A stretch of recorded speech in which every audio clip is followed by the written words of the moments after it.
lot. This was great once you had already practiced. If you already had practiced with me a lot, like you already had it in your body, then you could use just the visual maybe. And then the audio would be people that, one of my students said he's an audio learner, so he went in his car and he just played the video, but he just like listened to it. I think I also did strip the audio track from it at one point, or he stripped it, I don't remember. But he played it in his car and he listened to it, and he memorized it word for word. But he was also, that guy was like, he was very intelligent, highly, like a public speaker. He was an attorney. He was used to like litigating and stuff like that. So like that made sense for him. He was all about words, you know. So that's how he learned the class. The reason that you need to know that though as a teacher is when you're teaching students, sometimes you'll tell somebody something, you'll be like, straighten out your right foot. And they'll go like this. They'll like turn it, like let's say the mat is pointing directly this way. You'll say like, line up your foot to the side of your mat. And they'll turn it diagonal. And you'll be like, okay, wait. And then you'll put your foot down and you'll go, okay, look at my foot, line it up with this. And you'll put your foot this way and they'll put their foot this way. And you'll be like, what the hell? Okay. So you go, okay, all right, I'll tell you what. Do you mind if I adjust your foot physically? Sure. Okay, great. And then I'll just like be like, okay, lean into your heel, and then I'll just physically move their foot. And then once I physically align them, they get it every time from the rest of the class. So that's a kinesthetic learner. They're physical. And there are people like that. That's a smaller percentage, but it does happen. And as a yoga teacher, the sooner you can learn to like see where people are, the easier it'll be for you to teach that particular person. The guy who has MS that I teach, he's very smell oriented. And the reason I know that is because I ask him about like, oh, he'll say like, you know, oh, she's really nice, or this person's really mean. And I'll be like, I don't like her. You know, he'll make this face, and I'll be like, why? Like, why don't you like her? She smells so bad, you know. And I'm like, oh wow, it's really important to him. So like, knowing that about him, I'm always like, oh, I better take a shower because I'm going to see this client of mine. So I make sure that I'm not like, and also I don't eat onions because I'm right next to him, you know. He's very sick, but he still has cognitive function. And he's just wheelchair bound, but his brain is like, he's lost a little bit, but very little. He still is like a fully functioning human being. He just has less use of his physical limbs. So, and I had some kind of, so the homework is for this, again, this is a side note, is what are you? Are you a visual? Are you a kinesthetic? Well, we know you're a visual, which makes sense for you, and that for whatever reason. Now, this relates to, I learned this, the reason I was asking, like, how do you know that you are visual and where do you learn that term? That relates to, for me, it relates to NLP, Neuro-Linguistic Programming. So there's a type of speaking and a whole like ideology around speaking that's called Neuro-Linguistic Programming, which you've heard of. So that is partially, that's like a side topic of NLP, right? Did you learn it through that? So that's part of it as well. Which again, we can keep going, but that's the gist of, that's as much as I want to cover. Now, it helps, so that's why. So here's a simple thing, as we talk about this in class. If you look somewhat the part for whatever it is that in life you're doing, and you smell good, and you touch good, you know how to adjust people well, and you sound right, chances are you'll do well in that field of teaching yoga or fitness or whatever it is. Okay, so these are things to be aware of. You know, if you're going out, let's say, I don't know, like I recently cut my hair. The minute I cut my hair, I'm sir again instead of bro. People call me sir, right? Sir, would you like whatever? Okay, so it's interesting how affected people are by the visual. Most people are still predominantly visual, still. Unfortunately, that it is the fact, though. You know, I say unfortunately because, you know, as you get older too, you know, your body will change. Like my body's already, it's changing. Like as much as I work out, as I still work out, I am getting older. My body is aging, and it's a factor. But what can I do? Okay. Any questions on that or observations? No? I just have a very technical question that just kind of goes back to when we were practicing. During the like sun salutations, when like we look up, are we supposed to keep our hands on the ground, or are we supposed to put our hands like on our calves or? Right. It depends on your flexibility. You're supposed to keep your hands on the ground. Okay. But for a lot of people, and actually that's a really good question, because when you teach, like I said, beginning teachers usually teach beginning students. So when you extend out, a lot of people, like, believe it or not, I mean, like some people, when they come to the front of the mat, you say, okay, jump forward. They jump forward, look up and lengthen. They jump forward, they're already up here. So in that case, you just have to have them put their hands on their shins. So inhale. Look up and lengthen, hands on your shins or on the ground. This is where they should be if they can. So in line with so if you drew a line, so I have to be careful with this instruction then. If you drew a line, left to right, across the front of your big toes, like a ruler at the front edge of your mat, your fingertips, specifically your middle finger, should be on that same line as the edge of the ruler. So it's, again, first line, and then corresponding line. Okay, so 2 points of alignment in your structured speaking. Okay, because you're going to see that a lot of people, especially men, they can't even touch. I had a student that could barely touch his knees. He could touch his knees because, you know, technically, like, your arms are long enough to touch your knees, but like, his fold was so high up that he couldn't do look up and lengthen, fingers on the ground. No way. And a lot of people are like that. And I have some students that are really fit that are like that. They're just fit and they're tight. They're just super tight. Some people are born with ligamentous laxity, which means super flexible. And some people are like rigid. They're just super, you know, how it is. And you're going to teach people of all, hopefully, if you teach a lot, you're going to teach every single, you know, like last week I had basketball players in here, football players. I don't know if you guys were in class. I think you were in class last Saturday. You remember those two guys? They were like obviously football players. They're from the 49ers. Oh, they're wow. like giant, like one of them's a linebacker and another one's built like a quarterback. He was a running back, sorry. One was a running back and one was a linebacker. So, you know, you have all these types. And then I had, in that same class, I had like, you know, like you were in class. You were in the front over here. You know, it's totally different body types, totally different. So I do think that most of those things will iron themselves out. They will. All right, so are you a visual or kinesthetic? This is also, some of this stuff is written down, by the way, on the syllabus on the website. What if you're multiple?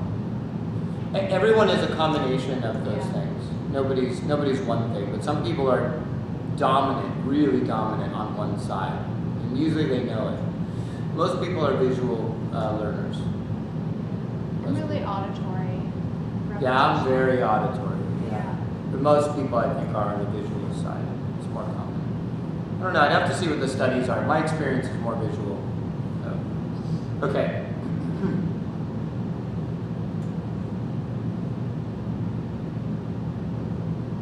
All right. So the next one we're going to cover is. Okay. How do we learn the Sanskrit names? Well. Did you guys know that I want you to learn the Sanskrit names? Okay, you did see that? You read. So did you read through the whole syllabus? A little bit. Right. Okay. So the Sanskrit names.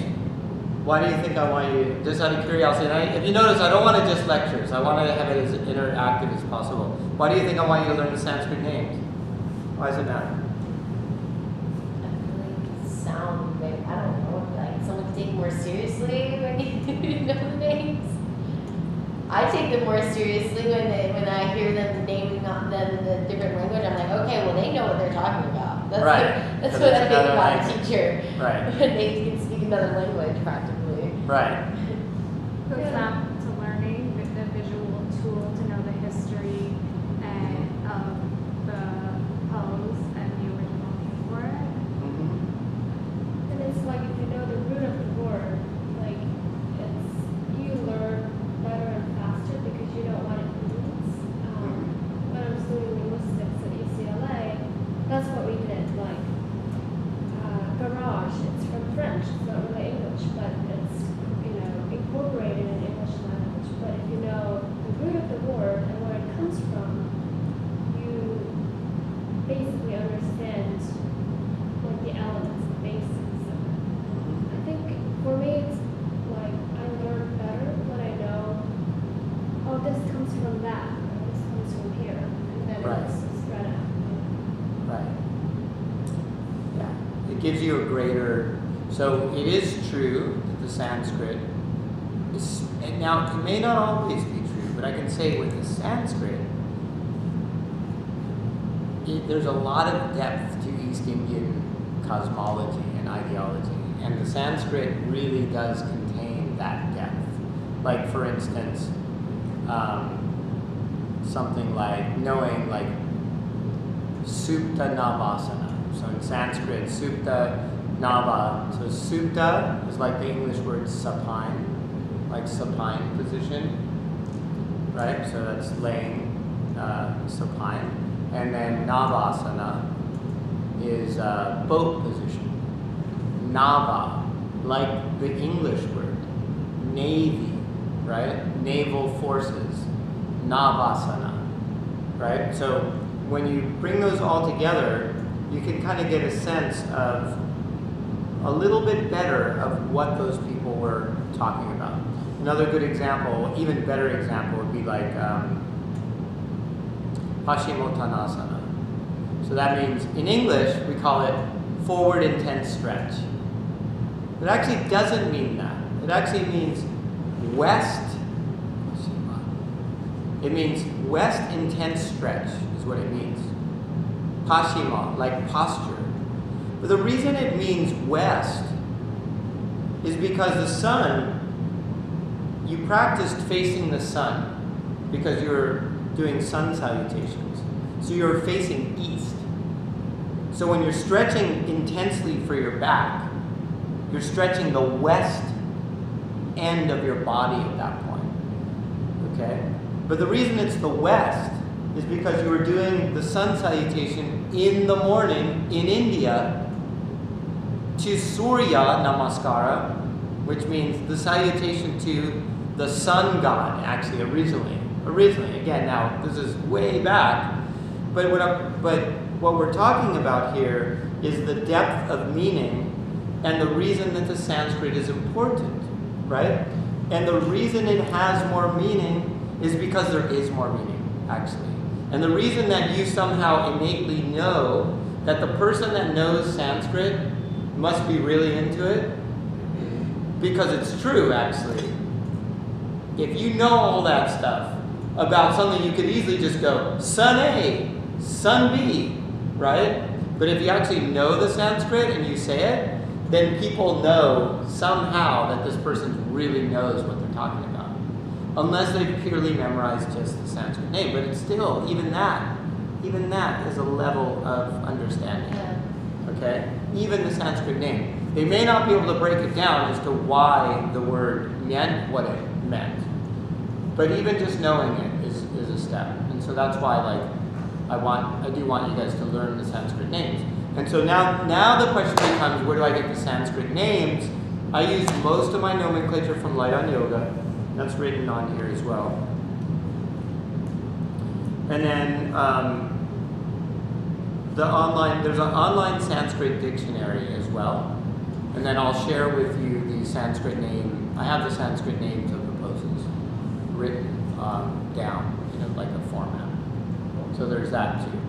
So I broke it down for you, although I probably shouldn't have. But what I found is if I give you too much homework, it's too much. Like there is such a thing as too much homework.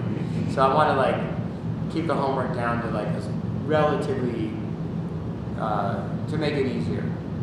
And it's so that you get comprehension. So you're not spending all this time like researching stuff. But I do want to show you. This is how I figure out names of poses. Sometimes you can't find the name. I've had it where I don't find the name. I'm like, what do I call this? There isn't a name for this variation that I'm going for. So then I go to the Sanskrit dictionary online, and it's like from an Indian school of Sanskrit, which is good. That's a good source. And then if I have that, and plus Iyengar, the guy who wrote Light on Yoga, was a student of Krishnamacharya, and he was an expert in Sanskrit. So like those are good sources. So Light on Yoga and the Sanskrit dictionary. Problem with the Sanskrit dictionary, though, I will say, is that there's like 5 translations of the same, like different versions of the same, just like English, right? I can bend my back. I can flex forward, right? I can, stretch forward. It's all the same thing, but I'm just using different words. So it gets a little confusing, and that's also why I wrote it out for you. So I will send you that as well. So any questions on the Sanskrit so far? I don't use now, some of you may notice I don't use as much Sanskrit now, because Sanskrit now, in Western form, it's just less and less people will know what I'm talking about. So I throw it in here and there. I'll say the Sanskrit name. I don't recommend, don't teach your whole class in Sanskrit, because people, they're just not going to know what you're talking about. But throw it in occasionally. And it's still good. Just because the students don't know it doesn't mean that you shouldn't know it. You're supposed to be an expert. You're supposed to know that stuff. And that's what makes us, that's why someone will pay for you to come to their house and teach them yoga, probably, right? Because you're an expert. If it was just anybody, they could just hire their spouse or whatever to do, hey, Sally, take me through these poses, they would just have somebody else do it. But you're an expert, and they know that. So it confirms you as an expert. It's really, I do think it's important. I think the one word that everyone knows is Savasana. Which one? Savasana? Shavasana, Yeah. yeah. Start by saying Shavasana. Yeah, Shavasana. that's like the one I know. All right, everyone, Because they Shavasana. always say that one. Out of all the poses, that's the one they always say. So do you know what it means in English? No, I don't know. Okay, so Shava, what? Shavasana. Oh, sorry. Do you know what it means? Is it like a corpse? Corpse. Okay, so Corpse. what Shavasana means, now again, there's some lesson here. Shavasana means, it doesn't mean relaxation pose. It gets called that because they anglicize stuff and they water it down. But in fact, Shavasana means corpse pose. It actually means die to your past. That's kind of what it's saying. It's saying every meditation that you do, when you walk out of that class, you're supposed to be as if you're reborn. So you die to your past and you're reborn to the present in every single class. That's what it's supposed to mean.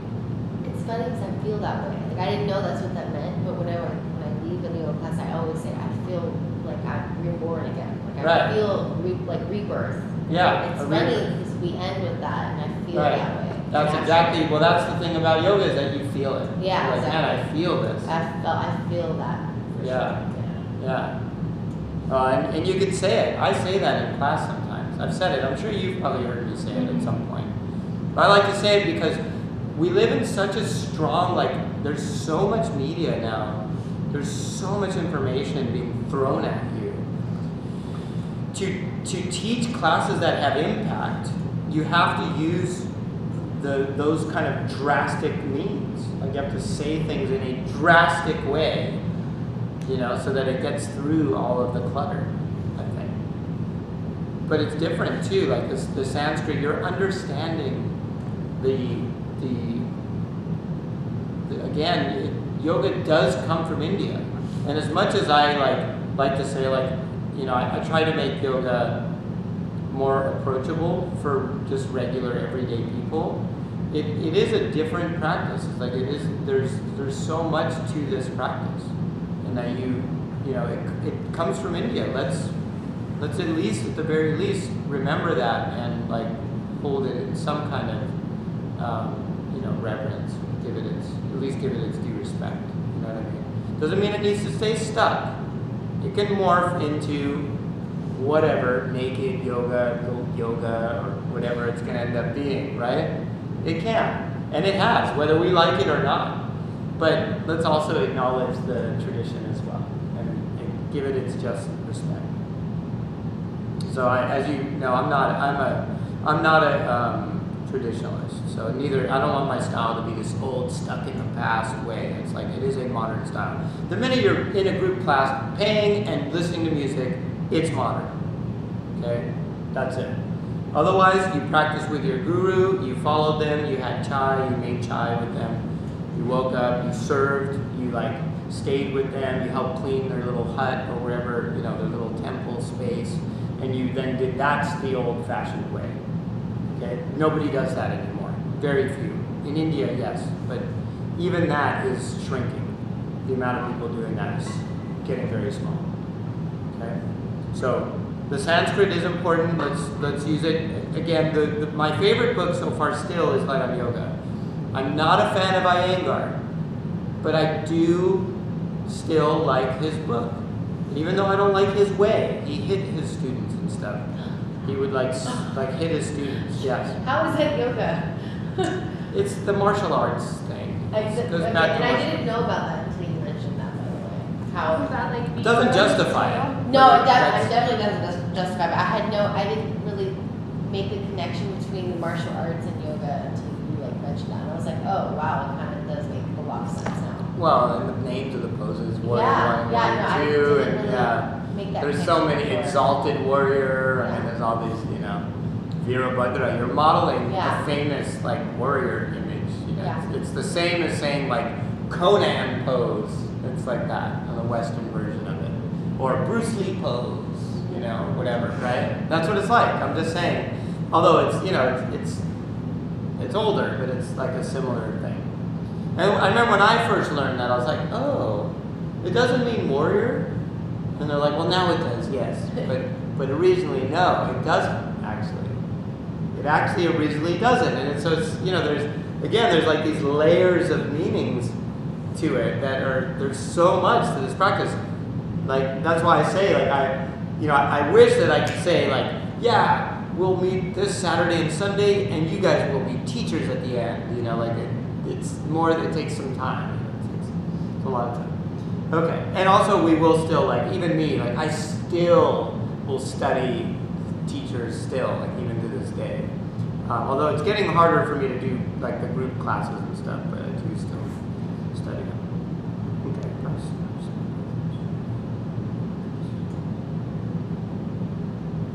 Okay, I want to cover how to observe classes. Now, so when you're observing the classes, what I did when I observed a class, I stayed in the back, and I brought a pen and paper, and I just sat with a little notepad at the very back, and I tried to kind of blend in and observe the class. I would just observe, and maybe when I got a little more comfortable and more advanced in the training, I would go and just verbal cues. I would give you right now, today, all of you have done more yoga than somebody who just is doing yoga the first day. That's a reality. You could teach somebody who's never done yoga, any yoga, you could teach them a lot about yoga because you're starting on this blank slate. So if you're in the class and you see somebody that whatever, let's say it's down dog, but you see their arms are all turned in. You know that in down dog, your arms aren't this way. You know they're this way. And life is simple like that. You will see that. So you just, you can hey, turn your head straight. And you just say something like that. It's good. And they adjust. And so those are the kind of cues that you would do as an observer. Obviously, try not to, make a lot of noise, try not to distract. I usually will say, Carly's going to be here, she's going to be in the back, she's doing teacher training, she'll be observing in the back. The reason I say that is because let's say it's a guy and it's all yoga's mainly women, and there's some guy in the back, like they want to know why. So, I usually will introduce you and say, hey, this person's here. I try not to don't do any physical adjusting on them. If you get to that point later on, then you usually will say in class, hey, does anybody want physical adjustment or not? If you don't want any physical adjustments, raise your leg in down dog. So then you can adjust. They'll raise their leg, you say, okay, this person doesn't want to be touched. That doesn't mean I won't give them verbal cues or other versions of poses to do. So if I see they're struggling in chaturanga or whatever, I'll go like, put your knees down, do this. And I'll display next to them and say like, put your knees down, lower down, belly on the floor. Okay, now do low cobra. I didn't adjust them physically, but I just showed them how to do the pose. That's just a visual cue. So there's a difference. Physical adjustment means I put my hand on your body and I adjusted you physically. I pulled you physically from one position towards another position of your limb or upper body or torso or whatever it is, right? So that's a physical adjustment. Don't do any of those right now. I would say later on you can, but I would want you to do that with your friend. Like you bring a friend in and you adjust on your sister, for instance, or Evan, or somebody, your boyfriend, or who. I'm assuming you have a boyfriend. I don't know why, but I think maybe you mentioned I'm it. staying at his house. Right, I you mentioned it it, to you. yeah. I did. So or your husband, or whatever, like your cousin, whoever it is, it's somebody that you trust, that if you tweak them a little bit, my shoulder, they're not going to come after you, you know what I mean? Yeah. Because you could, when you're learning, you could be like, a little bit, no one's going to die from it, but, you could pull a muscle. I've pulled muscles doing yoga, I have, but I was doing something stupid, one time I'll never forget, I was in a class, and I was trying to prove something to the teacher. And there was a student next to me who was really advanced. I was trying to prove something to him too. For whatever reason, I was young. And I totally pushed the whole class. I did it all. But then for 3 days, I could barely move. I was just I really just tweaked something. So, anyway. All right, so that, any questions on observing in the class? You just stay in the back, wear something comfortable because you're gonna sweat. When do we do that? Later But on. you'll let us know, I'll let you right? know. It's Got not it. time yet to observe, but you could do it And during, how many- let's say in a month. How many classes do we observe? 5. 5. What happens with teacher trainings is you just become senior to it all of a sudden. You're just teaching and there's a point where you just become senior. But That's the shadowing you mentioned? Yeah. Okay. Oh. Shadowing. right, shadowing. Got it. I have a question. Do you ever do yin yoga? Not me. No, not you. I noticed that doesn't seem like your thing, or because you don't teach. But why is that? It's just not my thing. It's Yeah. one of the. It's it's just not my style. I taught. Okay, it's not just that. There's more to it. Every teacher will develop a following, and I always knew that being a teacher, that the students there would be certain students that would mainly practice with me. And so I started, for a while at the very beginning, I taught a very yin style. And my students some of them were just gaining weight and getting really out of shape. And I felt what's going on? I'm teaching all this. And then I actually thought about it. I was well, they're only practicing with you. You're letting them down on their fitness. This is too gentle. And so I just felt it was too gentle, and I felt almost, it just didn't feel an integrity to teach that way for me anymore. So I stopped. That doesn't mean there aren't benefits. I just felt in the genre of yoga that I teach, it felt dishonest almost. I felt I was taking people's money and didn't feel right. Losing weight or whatever. Yeah, not losing weight, but look, in the long run, I think life is simple. You're coming here to work out and feel great. Okay, so You could just come to feel great, and that's wonderful, but you're gonna get a workout too with me because I'm a person that believes in physical health. So I want to give the most benefit I can in the short duration of time that I'm on the planet.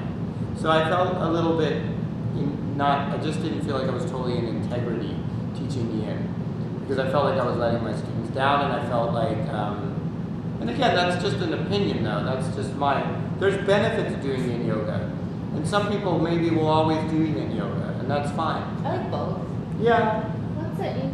I don't know what that is. What's a yin? Yin, like yin. Oh, okay. So gentle, Oh, more gentle yoga.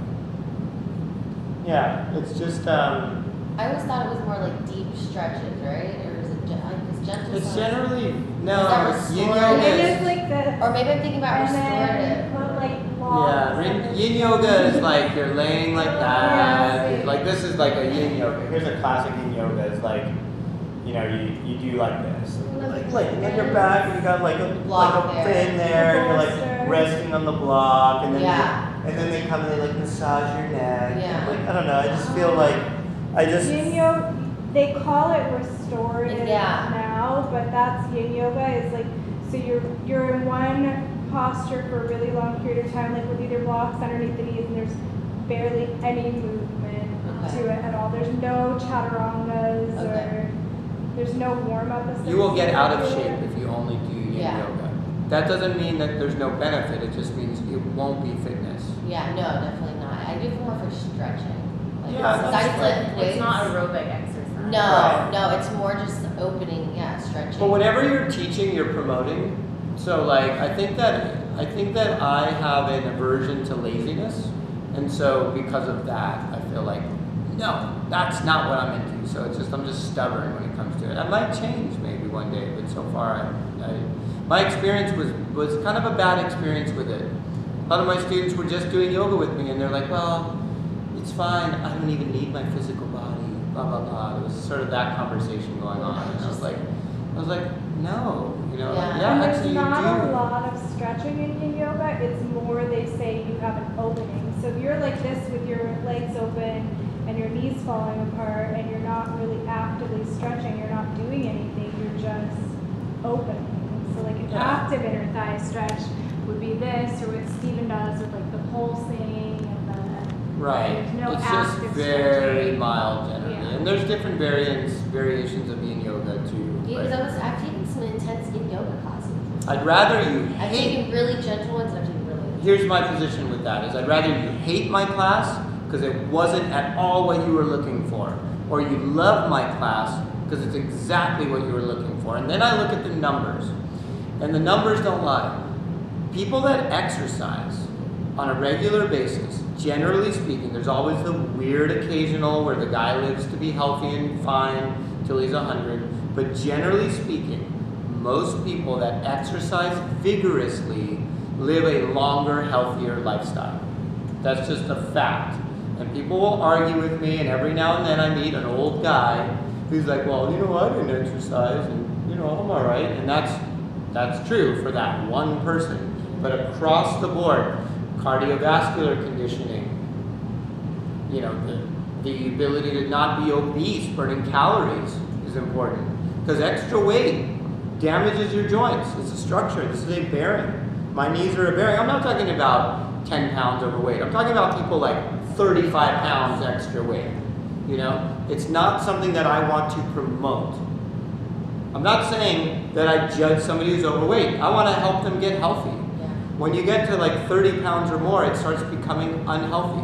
I had a mother-in-law that was like 400 pounds. wow. And from those complications, even though she finally did get a stomach, I forget what they call it, bypass, Yeah. gastric bypass surgery, she finally did it and she lost weight. But you know what? In the end, she had complications from that and she died. And I do believe it was partially related to her extreme morbid obesity. Oh, I'm Yeah. sure. And that is not healthy. And I don't care what anybody says, like, oh, well, that's not sensitive to. No, it's not that I'm not being sensitive. I'm being real. Like, being that overweight. And she did not exercise. She didn't exercise. she would tell me like, I'm flexible, blah, blah, blah. I'd be like, yeah, but you're not in shape. Like she'd say, well, look how flexible I am. I'm like, yeah, because when you lean down, you got 200 pounds of weight pulling on your muscles and ligaments. Yeah. No, but it's true. People die from obesity.